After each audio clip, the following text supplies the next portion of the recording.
You say you want freedom, but whose script are you actually living? When you choose a partner, is it love or an old wound begging to be healed? When you say yes at work until you collapse, is it ambition or the frightened child still desperate to be approved of? And when you keep stumbling into the same betrayals, the same arguments, the same exhaustion, do you really believe this is coincidence, or is it your unconscious? Pulling strings while you look the other way. Look at the patterns that trail you. How many times have you sworn you'd never fall for that again, only to repeat it under a new disguise? How often do you dress up compulsion as virtue, exhaustion as sacrifice, or fear as kindness? You call this your personality, your destiny, your lot in life. But Jung unmasks it. What you refuse to confront in yourself does not vanish. It governs you from the shadows. Ask yourself plainly, if freedom is sovereignty over your own choices, how free are you when complexes hijack you the moment stress rises? How free are you when your disowned shadow lives through other people you cannot resist? What is independence worth if you remain captive to forces you won't even name? The truth is stark. You are not free until you know what lives inside you. The unconscious is not neutral. It is law. Will you keep calling it fate, or will you finally bring it into the light? You live in an age that worships freedom, freedom of choice, freedom of movement, freedom of expression. But what is the value of those freedoms if the one thing you cannot escape is yourself? You choose a new partner, but the same arguments return. You take a new job, but the same exhaustion builds.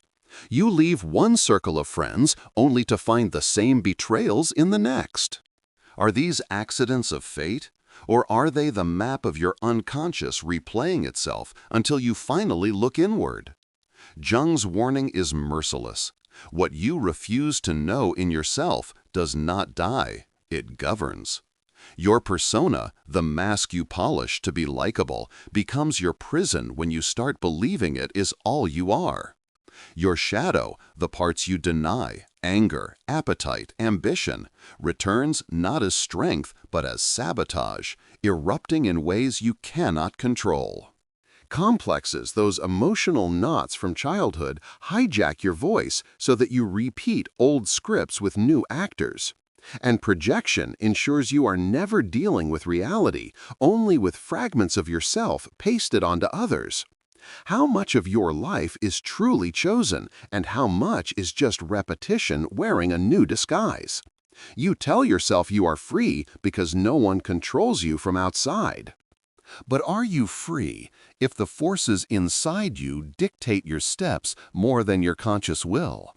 Are you sovereign, or are you still living as the frightened child, the obedient student, the guilty believer you once were? Freedom, in Jung's terms, is not endless choice. It is proportion, integration, consciousness. Until you bring into the light what drives you, your freedom is theater. The question that remains is severe: will you keep calling compulsion destiny, or will you begin the harder work of governing what lives within you? Freedom, in Jung's register, is not a slogan, but a psychic task. To understand why you are not free until you know what governs you, you must face the structures that shape every choice you think you are making. Jung mapped them with precision: persona, shadow, complexes, projection, and the self. Each carries law. Each explains why you keep mistaking compulsion for freedom. The persona is your mask, the face you show to secure belonging. You polish it with charm, compliance, competence, whatever currency buys approval. But when the mask hardens, you forget that it is only a mask. Ask yourself how much of your energy goes into maintaining appearances. How often do you agree, smile, or soften, not because it is true, but because you cannot bear disapproval? Every moment you choose the mask over reality, you reinforce a prison. Persona is necessary. It helps you move in society, but when overfed, it suffocates your truth. Whose approval are you really buying when you sell pieces of yourself? The shadow is everything you exile. Anger, desire, cunning, ambition, qualities you judged unacceptable and buried. But what you bury returns. If you do not own them, they erupt as sabotage, sudden rage, envy you deny, exhaustion that masks suppressed appetite. Or worse, they appear in others who embody what you will not. How many times have you been drawn to someone who expressed what you secretly disowned? Do you call them magnetic, or can you admit they are carrying your shadow for you? Complexes deepen the bondage. These are knots of memory charged with emotion, parental scoldings, childhood shame, old humiliations. They act like splinters in the psyche. When triggered, they hijack you. You speak not as your present self, but as the frightened child, the guilty sinner, the abandoned lover. How many of your arguments, your breakdowns, your choices are really just the echo of a complex replaying its script? And how long will you call that fate instead of naming it for what it is? A possession from within. Projection ties the trap. You cast your unlived material onto others. The person you idolize carries your denied potential. The person you despise reflects your disowned flaws. You think you are seeing them clearly, but in truth, you are staring at fragments of yourself. This is why relationships so often feel like destiny. They are mirrors of your own unconscious. Ask yourself, do you really know the other person, or are you trapped in the play of projection? Which illusions have you defended as love or hatred when they were only disowned pieces of you? Finally, the self is the governing center, the totality that holds all opposites without collapse. Freedom is not the inflation of the ego, nor the domination of persona, nor the eruption of shadow. Freedom is proportion, ego in service to the self, opposites carried without denial, contradictions endured until balance emerges. To live from the self is to stop being jerked around by masks, complexes, and projections. It is to let consciousness rule, not ghosts. So the theoretical foundation is merciless but liberating. You are not free if you live only as persona. You are not free if shadow rules from exile.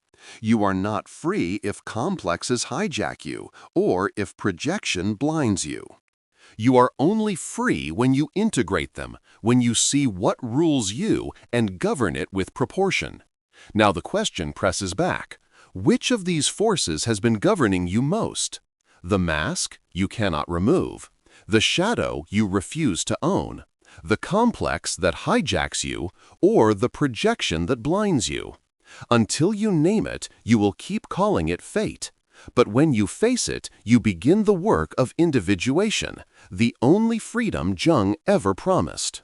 Will you continue living as a hostage to the unconscious, or will you claim the responsibility of knowing what lives inside you? Think of the workplace where you keep saying yes long after your body says no. A colleague asks for help, you agree before even breathing. Another dumps tasks on you. You nod, smiling through exhaustion. On the surface, it looks like generosity, but ask yourself, is it really kindness? Or is it the child in you replaying the old script, terrified of disapproval? How many of your choices at work are actually decisions made by a complex you never named? You tell yourself you are dependable, but inside you feel hollowed out, angry, unseen. Which is the real truth, the polished persona others admire, or the resentment building in the shadow you refuse? Consider your relationships. You fall in love certain this time is different, yet within months the same patterns return. You feel small, manipulated, unseen. Why do you keep choosing the same kind of partner in a different body? Jung would answer, because you are projecting. You cast your denied shadow onto the other. Your hunger for strength, your longing for protection, your anger that you disown. They seem magnetic, irresistible, fated. But are they truly your savior, or simply a mirror of what you have buried in yourself? When they fail to live up to the illusion, you collapse into betrayal again.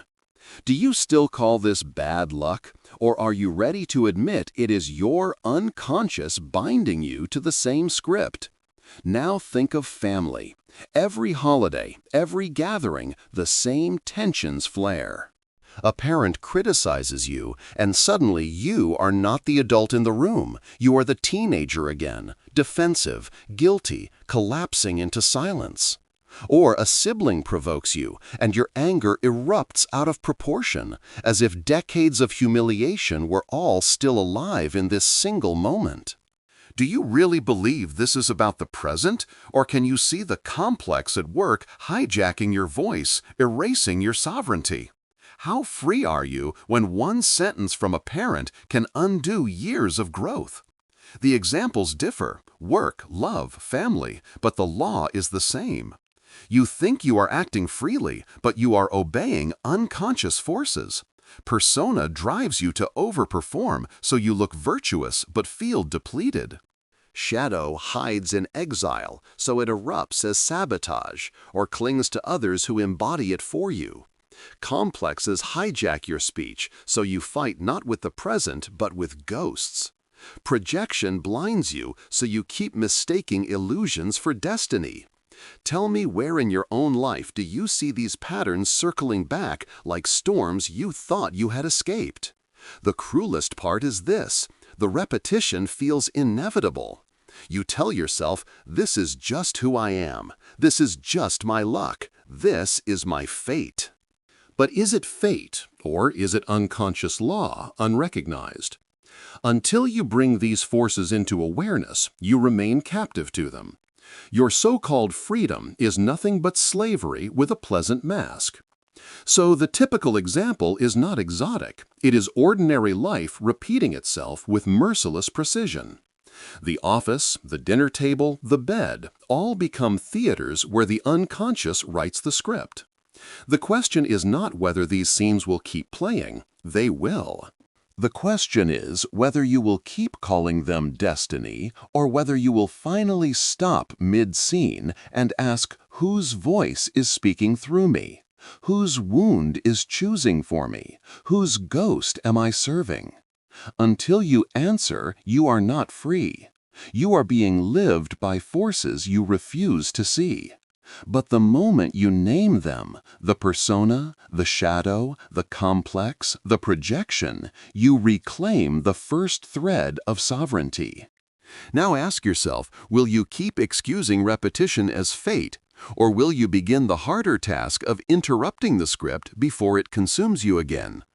Freedom does not collapse in one dramatic moment. It erodes in small, predictable gears. Jung warned that the unconscious is not passive background noise, it is active law. If you will not face it, it governs you. The mechanism of captivity is merciless, but if you name its sequence, you can interrupt it. First, the physiological trap. When a complex is triggered, your body reacts before you think. Heart rate spikes, stomach knots, throat tightens. You call it stress, but really it is memory. Your nervous system reliving the humiliation of childhood, the guilt of early scolding, the fear of abandonment. Do you mistake this activation for present reality? How often do you obey the body's panic as if it were truth when it is only history replayed? Second, the cognitive mask. The persona rushes to cover what you cannot bear. You rationalize your compliance, I'm just being kind. You excuse your silence, I didn't want to escalate. You justify your exhaustion, this is just what love requires. But ask yourself, are these explanations truth, or are they camouflage to avoid confronting shadow? How much of your virtue is simply a story that makes your slavery tolerable? Third, the energetic drain. Psychic energy does not vanish, it is bound. Repressed shadow leaks out in gossip, bitterness, or self-sabotage. Projection: change your attention to people who carry your denied traits, keeping you obsessed and depleted. Complexes reroute your vitality into old battles with ghosts. Is it any wonder you feel tired all the time? Whose scripts are you fueling with your life force? Your own or the unconscious actors within you? Fourth, the reinforcement loop. Each time you obey the complex, you strengthen it. You say yes when you mean no. Guilt fades briefly, so your body learns appeasement equals safety. You lash out impulsively. Shame follows, so you double down on silence next time. The unconscious deepens its groove. Do you see how you are training yourself moment by moment to remain a hostage? Which reflex, appeasement or eruption, has become your addiction? Fifth, the projection snare. When you idolize someone, you hand them your unlived potential. When you despise someone, you gift them your denied flaws. You think you are relating, but you are only negotiating with fragments of yourself. Freedom collapses when you no longer see reality, only screens for your disowned material. Ask yourself, who in your life right now are you seeing clearly, and who are you using as a mirror for what you cannot face? Sixth, the ethical collapse. When you live as unconscious law, you do not just harm yourself, you distort others. Your children inherit your silence. Your partner receives your projections. Your colleagues bear the weight of your appeasement or resentment. Freedom denied is never private. It is contagious. How many people in your life have been forced to carry the burden of what you refuse to know about yourself? The mechanism in some is not mystical, it is mechanical. Trigger, bodily arousal, rationalization, energy drain, reinforcement, projection, ethical distortion. Until you intervene, the cycle repeats endlessly, and you call it just the way I am. But Jung's challenge is sharper. Will you continue to excuse compulsion as character, or will you begin treating it as captivity? Now the question returns to you. When your heart races and your throat tightens, will you obey or will you pause? When guilt rises like a wave, will you collapse into yes or breathe until it passes?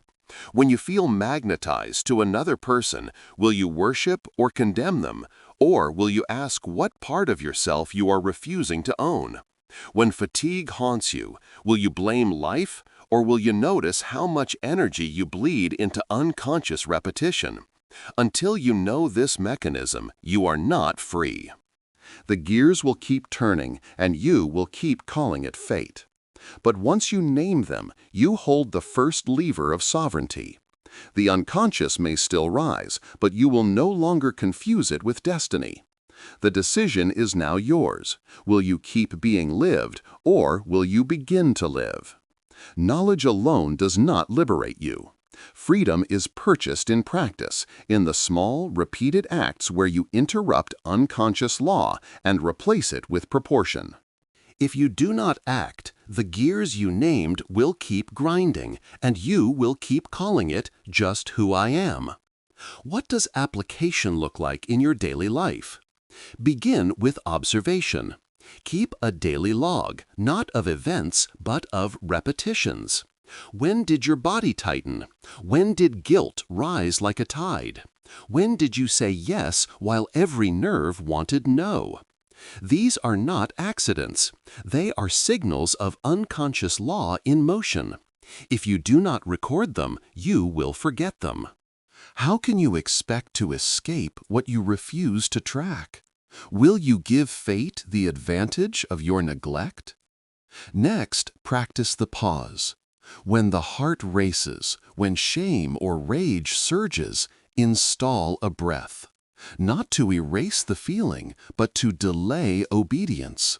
One long exhale, one counted 5. You are not trying to win an argument. You are trying to break a reflex. How many disasters in your life could have been avoided by 10 seconds of silence?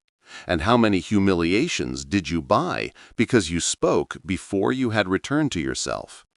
Third, reclaim the shadow. Anger is not your enemy. It is your threshold guard. Appetite is not shameful. It sizes your commitments so you do not give away your life by reflex. Rest is not laziness. It fuels the wattage behind your eventual word. The shadow must serve, not sabotage. Ask yourself, when you say yes to please, who or what is paying the price? When you collapse from exhaustion, who actually benefits? And when you erupt after too much denial, whose trust do you destroy? If you will not let shadow stand beside you, it will keep ambushing you from behind. Fourth, withdraw projections. Every person you idolize is carrying a trait you have not claimed. Every person you despise is holding a flaw you have not owned. Practice asking, what part of me is in them? Write it down. You may not like the answer, but you will be closer to truth. How many illusions could dissolve if you stopped demanding others live out what you refuse to carry? And how much freer would you feel if you could see people as they are, not as screens for your unconscious film? Fifth, install a daily audit. Each night, measure sovereignty. Where did you act from center, and where did you obey compulsion? Where did you speak truth in proportion, and where did you collapse into performance? Track resentment, sleep, and promises kept. Resentment shows where you betrayed yourself. Sleep shows whether your nervous system trusts you. Promises kept show whether you govern your word. Will you keep living blind, or will you measure what matters so you cannot keep lying to yourself? Sixth, rehearse, repair. You will fail. You will snap vanish too long or yield too easily. But failure is not collapse if you return. One brief correction, I said I'd reply at 9, I missed, here is my answer now. No excuses, no theater, just repair. Can you imagine how much trust would grow in your life if repair replaced apology dramas? And can you see how your own respect for yourself would rise if you treated correction as strength, not shame? Seventh, publish your grammar. Do not hoard your discipline in secret. Tell your partner, child, or team the cadence you are practicing. Pause before reply. One brief line, lawful return. Teach them the loop, trigger, reaction, relief, and reinforcement, and why you are breaking it. Freedom that is hidden becomes eccentricity. Freedom that is shared becomes culture. Do you want to live constantly defending your silence, or in a circle where silence is understood as governments? Finally, test the hinge in rehearsal. Each morning, imagine the demand that usually undoes you. The urgent email, the cutting remark, the manipulative plea. Rehearse the pause, the breath, the one lawful line. By the time the real storm comes, your nervous system will know the choreography. Will you keep leaving sovereignty to chance, or will you install it as habit? So the practice is merciless but clear. Observe the pattern, pause the reflex, reclaim the shadow, withdraw projections, audit daily, repair quickly, publish norms, rehearse sovereignty. Repeat until freedom is no longer an idea, but a rhythm in your body. Now the decisive question presses, will you keep mistaking compulsion for character, illusion for destiny, obedience for virtue? Or will you begin breath by breath to build a life governed not by ghosts, but by the self that knows freedom is not given, it is practiced? The only question is whether you will practice it today. Freedom is not accident, not indulgence, not the fantasy of doing whatever you want. Freedom, in Jung's register, is proportion, the steady rule of consciousness over forces that once hijacked you.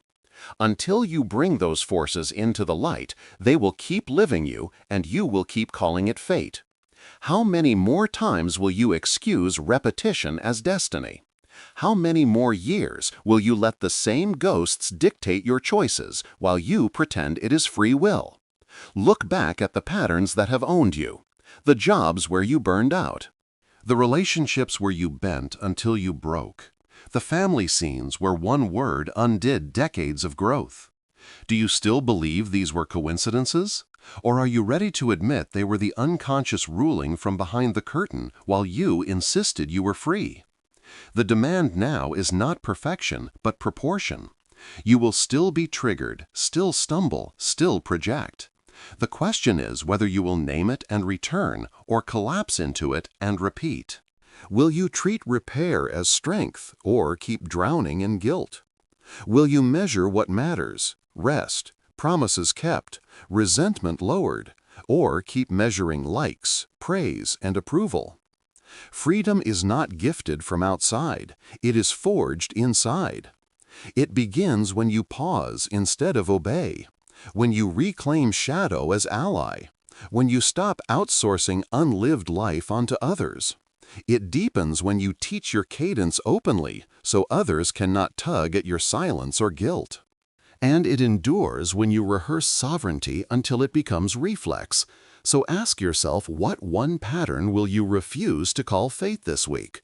Which shadow trait will you reclaim as servant, not saboteur? And when the next wave of guilt, panic, or projection comes, will you collapse into it, or will you breathe, pause, and answer from the self that knows? The anchor is simple but merciless. You will never be free until you bring into the light the forces that have been living you. Now the choice is yours. Will you keep serving ghosts, or will you claim the discipline of consciousness?